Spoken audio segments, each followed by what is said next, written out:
Namo tassa bhagavato arahato samma sambuddhassa. Namo tassa bhagavato arahato samma sambuddhassa. Namo tassa bhagavato arahato samma sambuddhassa. Okay, today we will examine Sutta number 36 from the Majjhima Nikaya.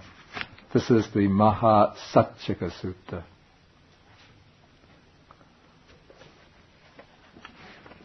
Now, last week we discussed the Mahabhaya Bhairava Sutta, which was Sutta number 4. And then that sutta gives one narrative account of the Buddha's quest for enlightenment. And so now that we've gotten him enlightened, we have to bring him back again to the state of a seeker and then trace his quest for enlightenment from another angle. This one will give greater details about the practices he undertook during his period of training for the attainment of enlightenment, with particular emphasis upon the ascetic practices he undertook, and then a very unique highlight of the way he discovered the path to enlightenment. Okay, and this sutta, or this narrative, unfolds within the context of a discussion with, and we call a disputant, a debater, who is named Saccaka. According to the suttas, he was the son of a follower of the Nigantas. The Nigantas were the Jains. But it doesn't seem from the text that he was a Jain himself. But according to the commentary, he liked to go around whenever he heard about famous spiritual teachers, religious teachers. He liked to go around and debate with them and try to dispute and refute their theories, their teachings. Now, I didn't want to go into the beginning of the sutta, but to focus on the narrative. But just to put it in its place, the narrative in its place, if you've read the beginning parts of the sutta, you see that the discussion comes to focus upon the theme of two ideas which are called development of body and development of mind.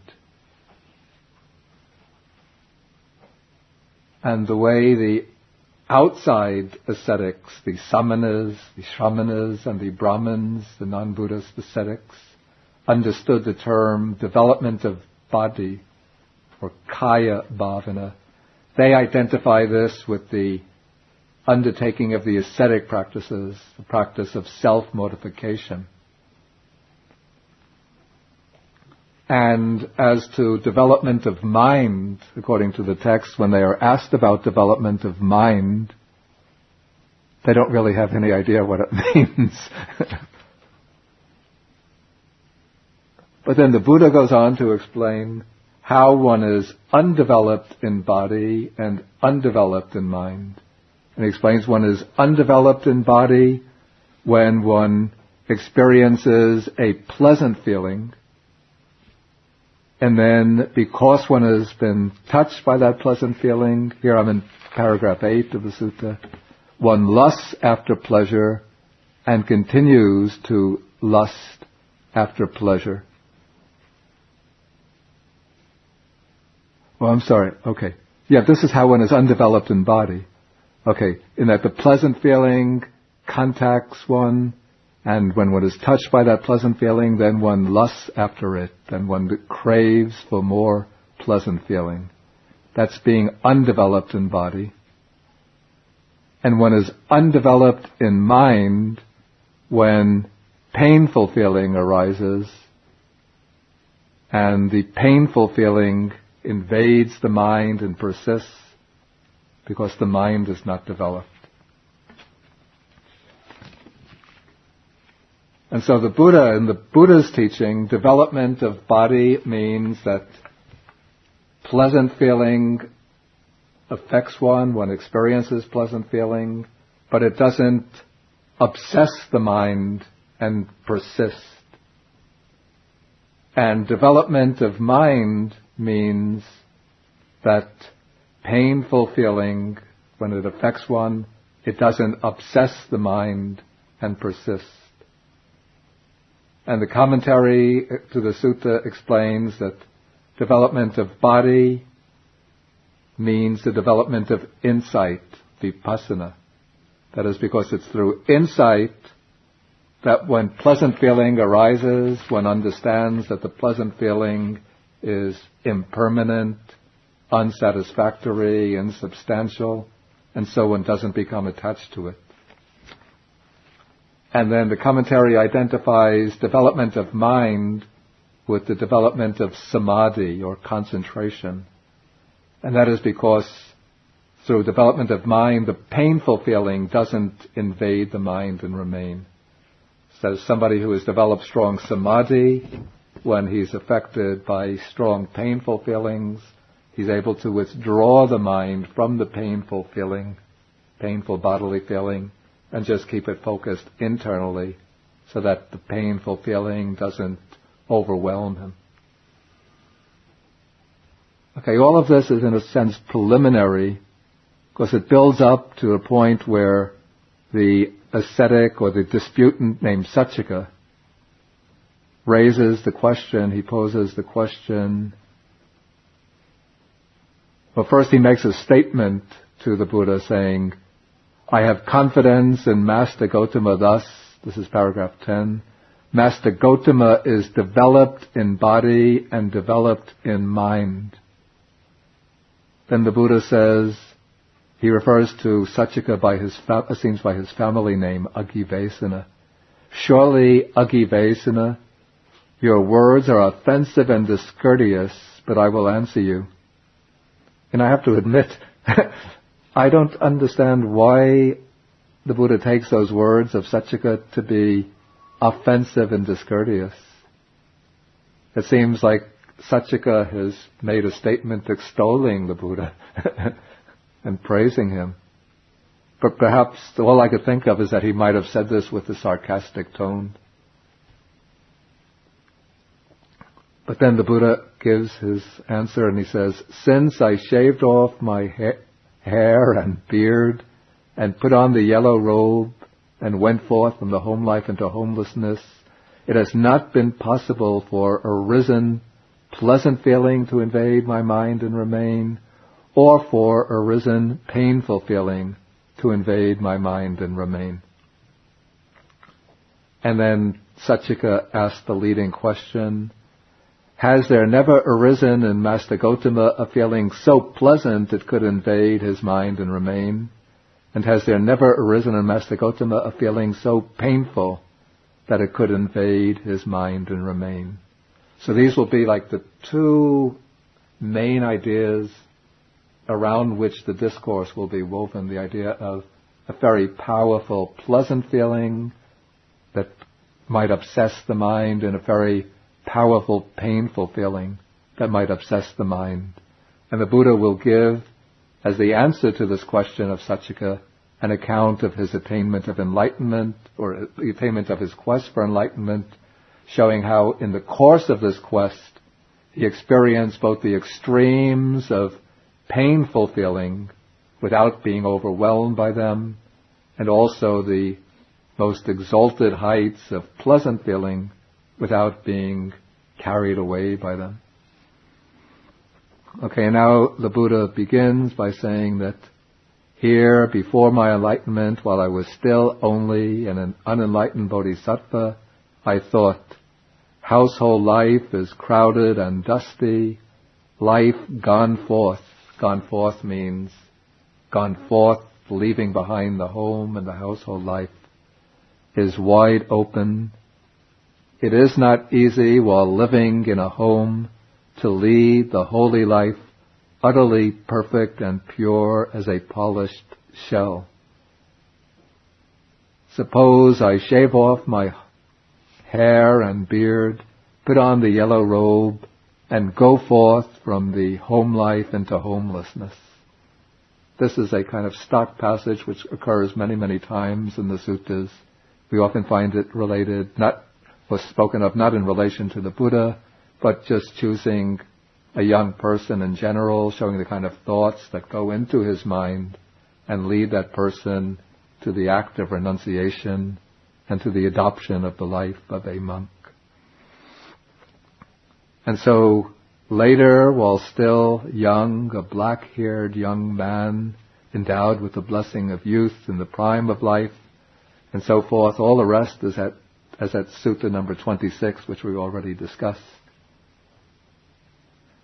And actually this takes us through, it covers a lot of the narrative portion of Sutta number 26. From 14 to 17, we have here the story about the Bodhisattva leaving his home, then going to seek instruction from first Alara Kalama, gaining the ability to attain the base of nothingness in meditation, then becoming dissatisfied with that, leaving Alara, seeking another teacher, finding Uddaka Ramaputta, studying under Uddaka Ramaputta, learning from him how to attain the base of neither perception nor non-perception, attaining it, then being appointed by Uddaka as the head of the community, rejecting that because he finds this attainment insufficient, then leaving and going off on his own, and finding a suitable place, a very beautiful, peaceful, quiet place. This was at Uluvela at Senanigama, and then sitting down there thinking, this will serve for striving. But in Sutta number 26, when the Buddha sits there thinking this will serve for striving, then it goes immediately into the account of his enlightenment, as though he attained enlightenment immediately as soon as he sat down. But here this sutta branches off in a different direction, gives a different account.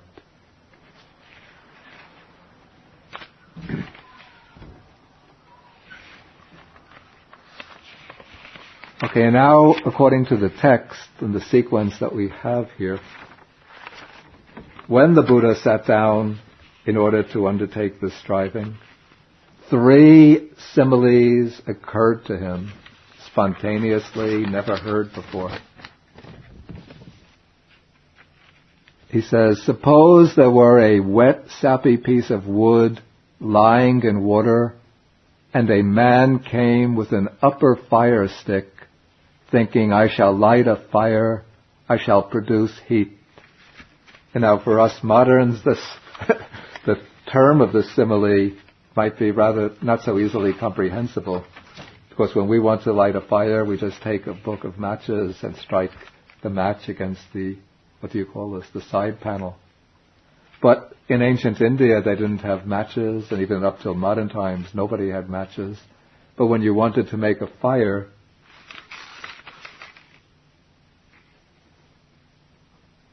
you had to take a piece of what they call 2 fire sticks, 2 sticks especially made for producing fire, and rub them against each other until a certain degree of heat builds up, and then I guess sparks are given off, and one uses those sparks to light the fire. I don't have any personal experience with this myself. Okay, so in this case we have a man finding a wet, sappy piece of wood which has been lying in water, and then he takes an upper fire stick and he thinks to produce fire by rubbing together the fire stick with this wet, sappy piece of water. And certainly by doing so, he's not able to produce fire. And the man reaps only weariness and disappointment. And so now the Buddha continues, as to those recluses and Brahmins, or ascetics and Brahmins, samana, brahmana, who do not live bodily withdrawn from sensual pleasures, and whose sensual desire, affection, infatuation, thirst, and fever for sensual pleasures has not been fully abandoned and suppressed internally.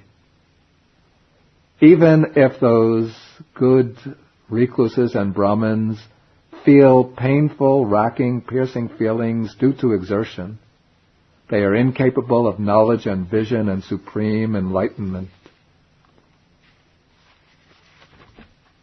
And even if those good ascetics, recluses, and Brahmins do not feel painful, racking, piercing feelings due to exertion, they are incapable of knowledge and vision and supreme enlightenment. This was the first simile that occurred to me spontaneously, never heard before. Okay, so in this simile we have the wet, sappy piece of wood lying in water.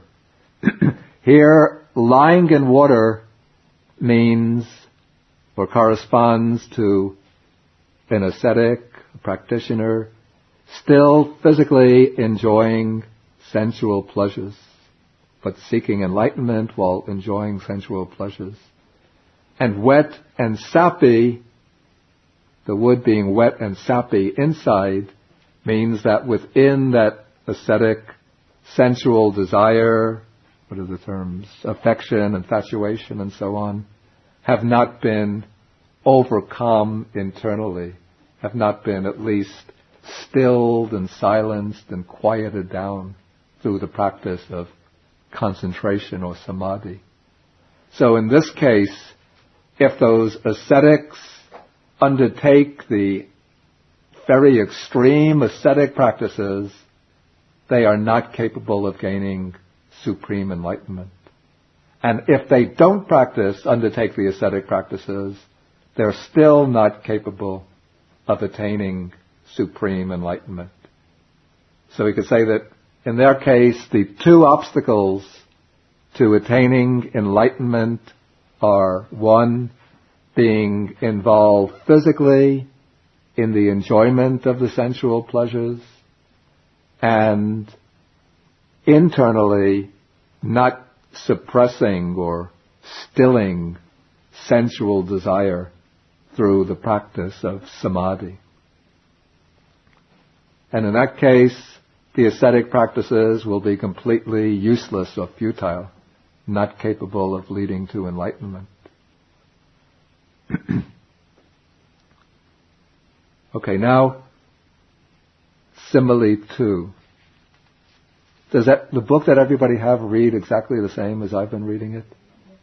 Of course, in an earlier edition of this Majjhima Nikaya, I had followed the Burmese script edition, which was somewhat different, and so the translation came out differently. But then I found that I think the Pali Text Society and the Sinhala script edition are better. Okay, now we come to the second simile that occurred to him. Okay, paragraph 18. Suppose there were a wet, sappy piece of wood lying on dry land far from water, and a man came with an upper fire stick thinking to make a fire. And could he produce a fire? The answer is no. And why not? Because he's using a wet, sappy piece of wood. Even though it's on dry land, but because the wood is wet and sappy, it's not conducive to the production of a fire. And so now the Buddha applies the simile. Evameva agivesana. As to those recluses and Brahmins who live bodily withdrawn from sensual pleasures, in other words, they've embarked upon a life of outward renunciation, but whose sensual desire, affection, and so on has not been fully abandoned and suppressed internally, that is, through the practice of concentration or samadhi. Even if those good ascetics feel painful, racking, piercing feelings due to exertion, they are incapable of knowledge and vision and supreme enlightenment. And even if those good recluses and Brahmins do not feel painful, racking, piercing feelings due to exertion, they are incapable of knowledge and vision and supreme enlightenment. This was the second simile that occurred to me spontaneously, never heard before. Okay, so in this case, for the ascetic, the recluse or Brahmin to attain supreme enlightenment, he's met one prerequisite, one condition, that he's living physically withdrawn from sensual pleasures. He leads a life of restraint, of abstinence. But he doesn't have any method or technique for training the mind, and so the sensual desire has not been stilled or silenced internally. And so in this case, again, whether he undertakes the ascetic practices or doesn't undertake them, he's not capable of supreme enlightenment. Okay, now the third simile occurs. Suppose there were a dry, sapless piece of wood lying on dry land far from water, and a man came with an upper fire stick thinking, I shall light a fire, I shall produce heat. Could this man produce heat by rubbing against the dry, sapless piece of wood lying on dry land far from water? And the answer is yes, because the piece of wood is on dry land far from water, and it is a dry, sapless piece of wood. So both conditions are met. And then the Buddha says, and so for those recluses and Brahmins who live bodily withdrawn from sensual pleasures, and whose sensual desire and so forth has been fully abandoned and suppressed internally, even if those good recluses and Brahmins feel painful, racking, piercing feelings due to their exertion, they are capable of knowledge and vision and supreme enlightenment. And even if those good ascetic recluses and Brahmins do not feel painful, racking, piercing feelings due to exertion, they are capable of knowledge and vision and supreme enlightenment. This was the third simile that occurred to me. Okay, so in this simile, let me just finish. Both conditions are met, being withdrawn from sensual pleasures, physically withdrawn, and having succeeded in stilling the mind, removing the sensual desires from the mind. And in this case, whether the practitioner engages in self-mortification in the ascetic practices or not makes no difference. He's still capable of attaining supreme enlightenment.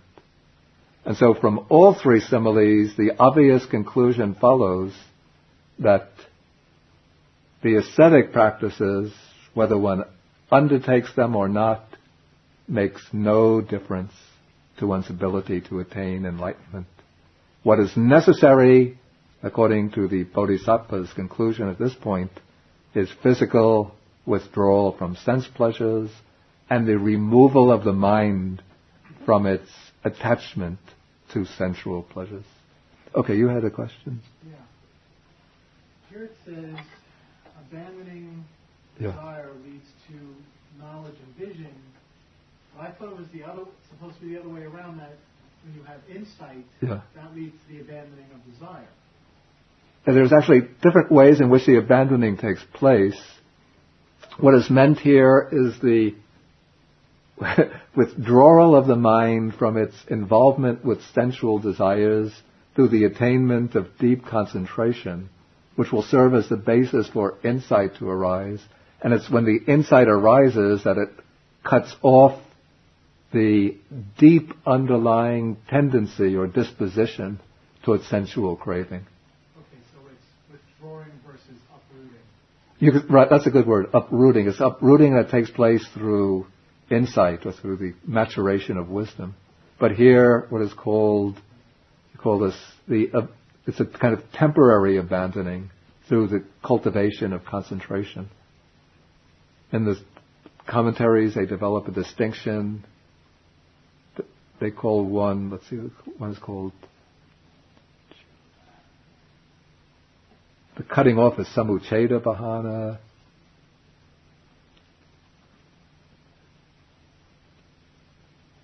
Boy, it will come to me. But anyway, there's another Pali term which means suppression. Vikambana bahana. That's through samadhi, the defilements are abandoned by suppression. It's like pushing them out of the way so that they don't become active and operative. But through the maturation of panya, wisdom, samucceda, which means cutting off, eradication, uprooting. Okay, now this is interesting, what comes next. Because here now the Buddha says, okay, I thought, suppose with my teeth clenched and my tongue pressed against the roof of my mouth, I beat down, constrain, and crush mind with mind. Actually, I just thought of this from another angle. Okay, so then with my teeth clenched and my tongue pressed against the roof of my mouth, I beat down, constrained, and crushed mind with mind. Okay, the rest you could read on for yourself.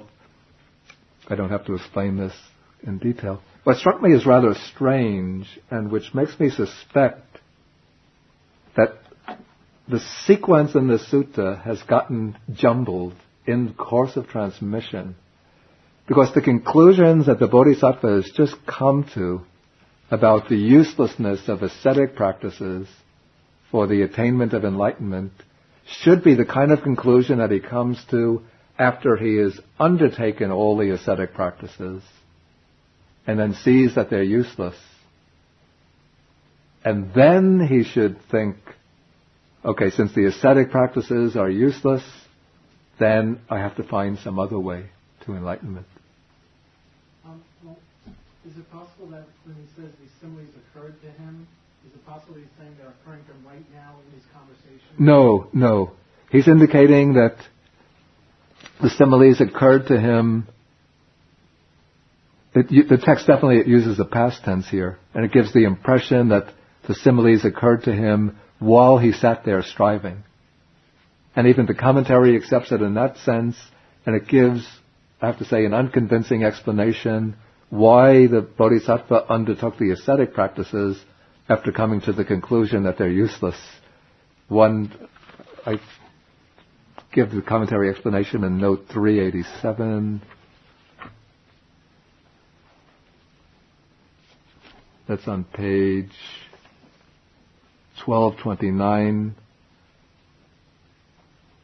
Or actually, the commentary explanation is on 1230. The commentary says that the Bodhisattva undertook this practice of austerities to show to the world his own exertion, and to show that the quality of energy gave him joy. And second, he did so out of compassion for later generations, to inspire them to strive with the same determination that he applied to the attainment of enlightenment.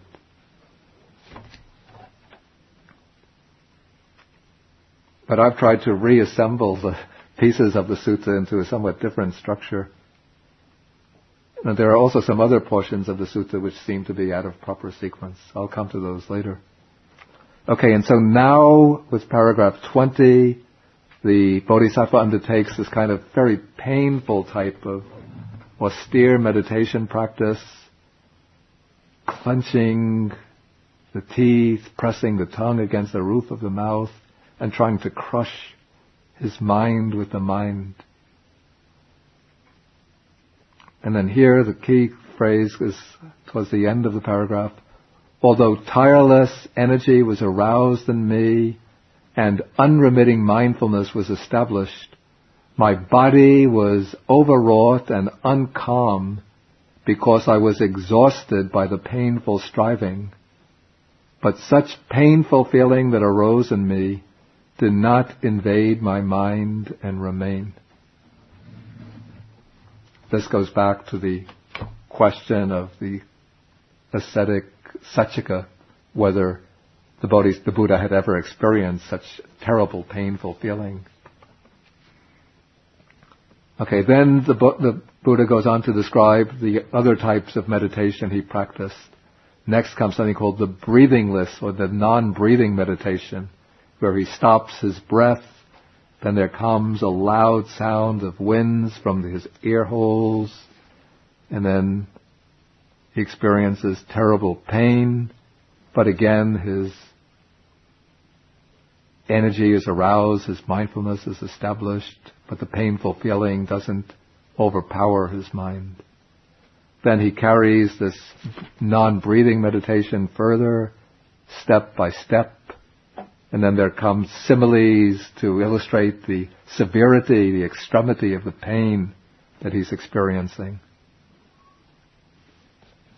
Okay, could follow this, till we come to paragraph 26. Okay, here he says, now when deities saw me, some said the recluse Gautama is dead, other deities said the recluse Gautama is not dead, he is dying, and other deities said the recluse Gautama is not dead nor dying, he is an arahant, for such is the way that the arahants abide. Again, it strikes me, this paragraph again seems to be out of sequence. And this is the way, let me take the paragraphs in the way I would put them in sequence. Okay, I would say after the last paragraph on the non-breathing meditation, then I would go to paragraph 28. I thought, suppose I take very little food, a handful each time, whether of bean soup, lentil soup, or veg soup. I don't know what veg soup is, or pea soup. And so he takes very little food. Then I would say, perhaps after some time taking very little food, then I would put the passage at number 27, where he thinks to himself, suppose I practice entirely cutting off food, since it makes sense to be undertaking these ascetic practices in increasing degrees of severity. So one begins reducing the food, then one thinks to cut it off entirely. Okay, and when he does this, then there are certain beings we call devatas who dwell in the proximity of the earth. Apparently, they were attracted to the bodhisattva. The bodhisattva somehow would have been able to see them. And they came to him and they said, first they tried to convince him not to cut off food entirely, but they said, if you do cut off food entirely, we will infuse celestial or heavenly food into the pores of your skin, and so you can live on that. But then the bodhisattva rejected this and said that if I claim to be fasting while the deities are infusing this nutritious, divine substance into my body, it's like living on intravenous feeding system, while claiming not to be taking any food. So one can grow quite plump and hefty, even though everybody thinks one is fasting. Okay, so the Buddha rejects this. Then I would think that we come to the passage where his body reaches a state, or actually, no, I'm sorry, it seems that this body reaching the state of extreme emaciation could follow from taking very little food. Because again, he says, because of eating so little, my limbs became like the jointed segments of vine stems or bamboo stems. Because of eating so little, my backside became like a camel's hoof. And so in all of these passages concern what happened because of eating so little. Then because of eating so little, he reached a point where if he wanted to touch his belly, he was able to touch his backbone. If he went to touch his backbone, his hand would come through to his belly. And so because of eating so little, and if I defecated or urinated, I fell over on my face there, right there. And because of eating so little, if I tried to ease my body by rubbing my limbs with my hands, the hair, which had been rotten at its roots, fell from my body as I rubbed. Though if his body was so weak at this point, then it would make little sense for him to entirely cut off food afterwards. So perhaps this part of the sequence is correct, that he entirely cuts off food first, and then subsequently decides to take a little food, and then he becomes so weak that he falls over. Okay, then now some people, when they saw me, that's the color of his skin changes. So some people think that he was black-skinned, others brown-skinned, others golden-skinned. His skin originally had a very clear, bright color, but the skin had turned dark through his ascetic practices. It would seem at the point where he falls over on his face because of eating so little, that this should be the point where paragraph 26 comes. When deities saw me, some said that the recluse Gautama is dead. Others said the recluse Gautama is not dead, but he is dying. And others said the recluse Gautama is not dead or dying. He is an arhat. Anyway, these are some of my theories. But now at paragraph 30, here now the Bodhisattva draws the conclusion. He says, whatever recluses or ascetics in the past have experienced painful, racking, piercing feelings due to exertion, this is the utmost. There is none beyond this. And whatever recluses and Brahmins in the future will experience painful, racking, piercing feelings due to exertion, this is the utmost. There is none beyond this. And whatever recluses and Brahmins at present experience painful, racking, piercing feelings due to exertion, this is the utmost. There is none beyond this. But by this racking practice of austerities, I have not attained any superior human states, any distinction in knowledge and vision worthy of the noble ones. Now, this whole period in which the Bodhisattva is engaged in these ascetic practices, though it seems to be taking place maybe over a period of weeks or months, but when we know the Buddhist account of the Buddha's life, we find that it takes place over a period of 6 years. And there are other descriptions of his ascetic practices in Sutta number 12, Majjhima number 12. I gave the paragraphs in the list of reading. Okay, it seems to me that it's at this point, after the Bodhisattva has reached the conclusion that this practice of austerities, that through this practice of austerities, he has not been able to attain any distinction in knowledge and vision worthy of the noble ones. It seems to me that it is here that the three similes, the similes of the piece of wood, the wet, sappy piece of wood in water, out of water, and the dry wood should come. And it's at that point that he should draw the conclusion that the practice of austerities is absolutely useless.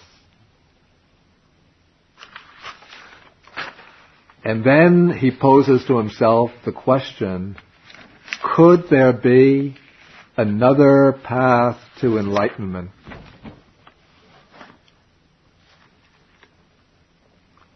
And then he considers, you're in paragraph 31, I recall that when my father, the Sakyan, was occupied, while I was sitting in the cool shade of a rose apple tree, quite secluded from sensual pleasures, secluded from unwholesome states, I entered upon and abided in the first jhana, which is accompanied by applied and sustained thought, with rapture and pleasure, born of seclusion. Now this incident that he recalls is not recorded in the canonical texts themselves. And so the commentary to the Majjhima Nikaya provides an explanation of what this is referring to.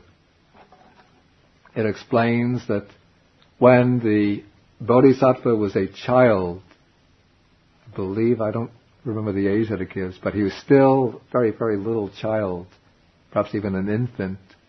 There was a plowing festival that was held annually in the state in which he was living. And his father was the ruler of that state. And so all of the land cultivators would go to plow their land. This would probably be the beginning of the cultivating season. And his father, as the ruler, would be the leader in the act of cultivation. And he would have a golden plow with which he would plow the land. And so when that ceremony took place, they brought the little baby prince on a couch covered by a net, I guess a mosquito net, and they left it under a tree. And his father and all of the other farmers and people, citizens, all went to the field for the plowing ceremony. And while the little infant child was resting in the shade of the tree, for some reason, just spontaneously, he sat up, crossed his legs, and began attending to his in and out breathing. And as he was attending to the breathing, the mind became concentrated, and he entered into the first jhana. And then, of course, the commentary has to give a somewhat supernatural feature to the story. It explains that the Bodhisattva prince continued sitting in that meditative state for some time, and the sun, of course, would have been moving across the sky. And as the sun moved across the sky, the shadows of all of the other trees moved in accordance with the motion of the sun. But the shadow that was covering the Bodhisattva still remained unmoving in order to keep him cool and fresh. And so when his father came back and saw this, and all of the other people saw this, they realized that this was a miracle. And then his father, though the father was the ruler and this was just his son, infant son, but the father bowed down in veneration to the son. In the Sanskrit versions and the Mahavastu version, they have that 4 rishis, these are 4 sages, is it 4 or 5? 5 sages were flying across the sky on this occasion. But when they came to the part of the sky just above where the Bodhisattva was meditating, they couldn't advance any further. And they were puzzled about the reason for this, and so they descended to earth, and then they saw the Bodhisattva sitting in meditation under the tree, and they recited verses in expressing their veneration towards him. Okay, so the features of the story differ from one account to another, but the important point is that here the Bodhisattva, at this point in his quest for enlightenment, has realized that the path of self-mortification, of extreme asceticism, is futile, useless, unproductive. And seeking some other way to enlightenment, he's come to a recollection of this boyhood experience of the first meditative absorption, first jhana. And then the question comes into his mind, could this be the path to enlightenment? And then following on that memory came the realization, that is the path to enlightenment. And when that thought came to his mind, there might have been some doubt coming up along with it, some hesitation, some reluctance to accept that conclusion. The reason being that it was such an established principle of Indian spirituality during that period that the practice of asceticism is the way to enlightenment, and that any kind of pleasure, any kind of joy is to be shunned, is dangerous, is fearful. That he might have thought that the pleasure, the joy, the rapture, the pleasure of this meditative experience, maybe that this is the seduction of Mara, of the evil one, rather than the true way to enlightenment. So he must have paused and reflected on this for some time before coming to that conclusion that this is the way to enlightenment. Because then he thinks in paragraph 32, why am I afraid of that pleasure which has nothing to do with sensual pleasures and unwholesome states? And then he made a kind of determination to himself. I am not afraid of that pleasure, since it has nothing to do with sensual pleasures and unwholesome states. And now here I can raise an interesting and rather puzzling question, which I don't have a definite answer to myself.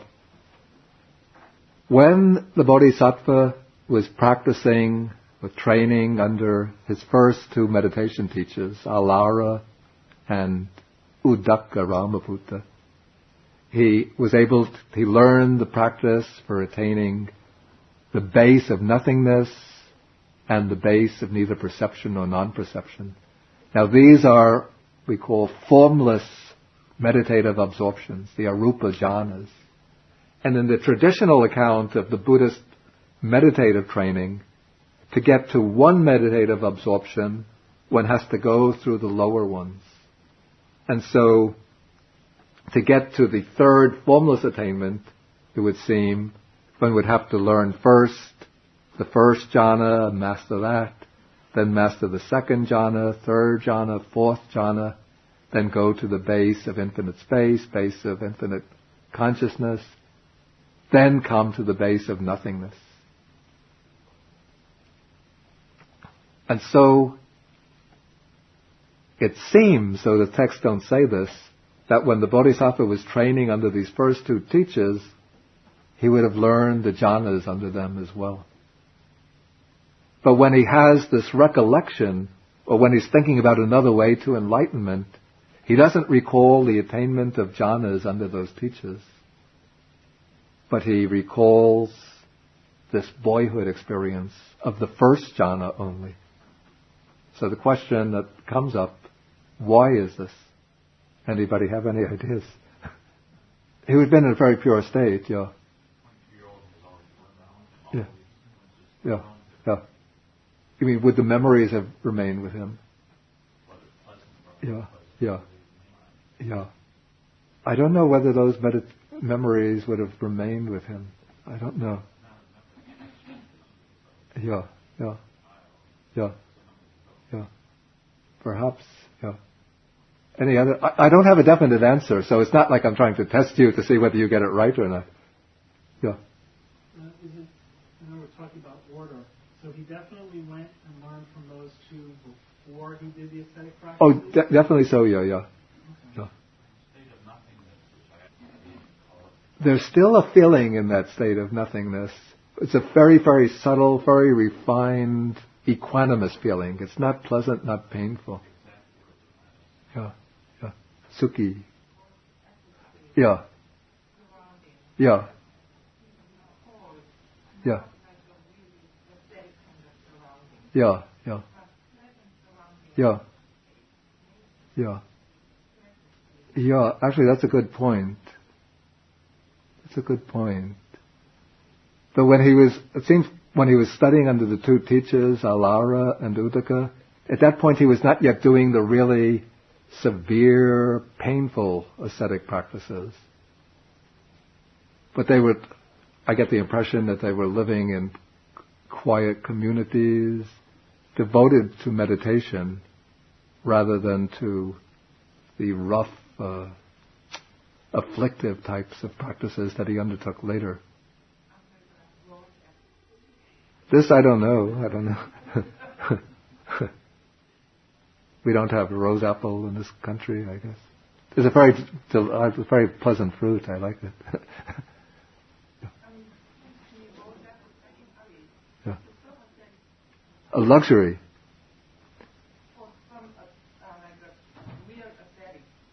Maybe so. But generally the ascetics would stay under the shade of, often they would stay under the shades of trees.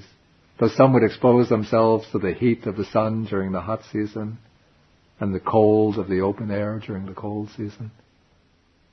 Did some yeah. Could it be that he understood with his prior two teachers as, well, that didn't work? Mm. So he's at this point saying, maybe there's some other way.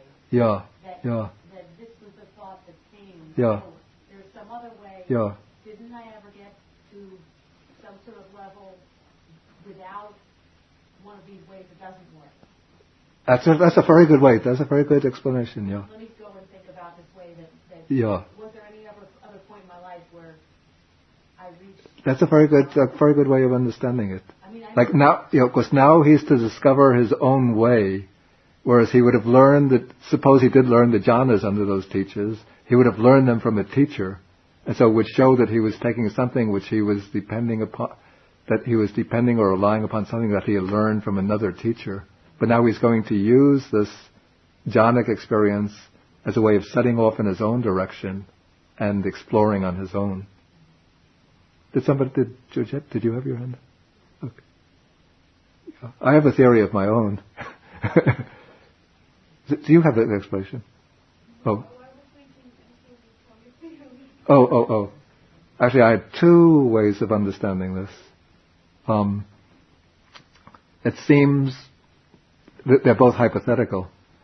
That when training under the two previous teachers, Alara and Uddaka, since those teachers advocated that formless meditation as the supreme goal of their own dhammas, their own systems, even if one attains the jhana in that system, one doesn't spend much time in it. One just attains it very briefly in order to pass on quickly to go up and to reach the highest formless attainment possible in their system. And so when practicing with those teachers, the Bodhisattva never really considered this state as something to be made solid, to be made firm, to be developed, to be explored, but just use it as a kind of quick stepping stone onto the next stage in order to get to the highest formless attainment. Another hypothetical explanation, actually now three come to mind. This is the second. Perhaps in those systems there are ways to get to the formless absorptions that don't proceed through the jhanas. Maybe they use some type of device, I don't know what kind of device it could be, some technique which will bring the mind, perhaps visualizing the infinity of space or imagining, conceiving infinite space, and then just thinking space is infinite.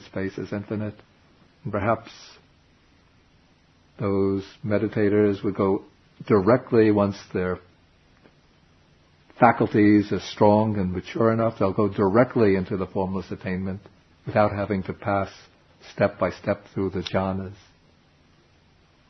That's my second explanation.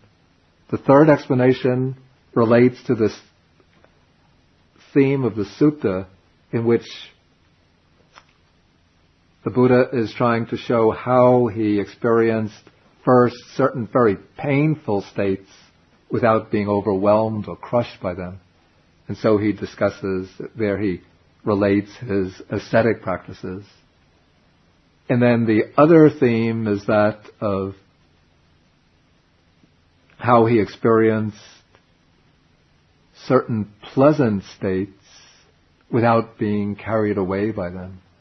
And so now the jhanas will be introduced as a way to show what are those pleasant states that he experienced without being carried away by them, without being obsessed by them. And also another point just comes to mind, and that is the cardinal feature of the Buddha's teaching is that it's the middle way, and that it's a way which doesn't reject pleasure, happiness, and joy per se, but does accept joy and happiness when they are wholesome. And so now the Buddha wants to introduce the jhanas as a way of showing this kind of wholesome joy and happiness. And his attitude towards the jhanas, if he did attain them when practicing under the two teachers, they might have had the attitude that the joy and happiness of the jhanas is something to be discarded, something to be looked upon even with fear and with something that one should immediately become detached from in order to gain the equanimity of the formless attainments. But here now the Buddha wants to hold up the jhanas as being happy, pleasurable, joyful states which can be used as a way to gain enlightenment. I think by remain, in the case of pleasant feeling, Okay, in the case of pleasant feeling, the pleasant feeling arises, and that's invading the mind, and it remains, and that the mind becomes attached to the pleasant feeling. And so one goes on desiring repetition of that pleasant feeling, intensification of it, deepening of it. Then the painful feeling, what's the expression, invades the mind and remains. That means when the painful feeling arises, then the mind gets crushed or overwhelmed by the painful feeling and is not able to endure it or to withstand it with equanimity. That's the way I would understand it. Yeah. Any questions? Yeah. One day you said something about accepting joy and happiness when they are wholesome. Right, yeah. Could you just define a little bit what is wholesome, so that we don't misunderstand what joy and happiness, a wholesome kind of joy and happiness means? Okay, according to this sutta here, it's the joy and happiness that arise. Of course, there's joy and happiness that arise in many states of consciousness. But here, the Buddha is specifically pinpointing the joy and happiness in the first jhana. But to take a broader perspective of wholesome and unwholesome joy and happiness, Buddhism distinguishes states of consciousness into wholesome and unwholesome states. And what defines a state of consciousness as wholesome or unwholesome are the associated mental factors, particularly 3 factors which are called the root factors of the state of consciousness. So states of consciousness which are rooted in the 3 unwholesome roots, that's craving, desire or greed, hatred, aversion, dislike, and then ignorance or delusion. Those are unwholesome states of consciousness. And so there are there are experiences of pleasure which arise in those unwholesome states of consciousness, particularly when greed or desire or craving is satisfied. And one eats delicious food, one becomes happy. That's an unwholesome state of consciousness. It's kind of joy or happiness that arises in an unwholesome state of consciousness. Some people, they get a new car and they can drive around and show off and shame their neighbors with their new car. That gives them a certain pleasure. But that pleasure, it's rooted in the defiled mental state, so it's unwholesome.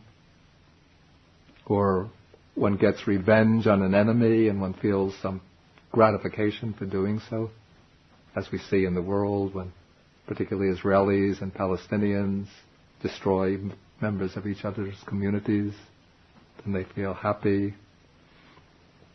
Okay, that brings some happiness which is rooted in aversion or hatred, so that's unwholesome. Okay, but then there are wholesome states of consciousness These are states of consciousness rooted in the three wholesome roots. Technically, they're called non-greed, non-aversion, non-delusion.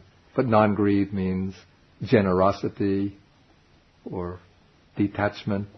So when one gives something to help, say, poor people, one experiences some joy or happiness because of the thought that one is helping to alleviate the suffering of others. So that's a wholesome joy or happiness. Or one, say, when one undertakes the precepts, one realizes when observing pure conduct, then one feels joy or happiness. That's a pure, wholesome type of conduct. Or when one does Buddha puja, veneration of the Buddha, or focuses the mind on the Buddha, Dharma, and Sangha, then one feels joy or happiness. That is a wholesome type of happiness. So, generosity, non-aversion or loving kindness, or panya or wisdom. Through non-aversion, when one develops loving kindness, or states of mind associated with loving kindness, there comes joy and happiness that's wholesome. And when one develops wisdom, understanding of the Dharma, insight into the teachings of the Dharma, insight into direct insight experiences, then it's wholesome joy and happiness. And so normally in our day-to-day practice we have to eliminate and weed out the unwholesome states and cultivate wholesome states and build up a certain momentum, wholesome momentum in the mind. And then that will provide a foundation for developing, we call the superior wholesome states, like the jhanas. Okay, I think we should stop at this, unless there's any further questions. Then we stop at this point, and next week I will finish this sutta, which should not take a long time, and then come back to Majjhima number 26. We sort of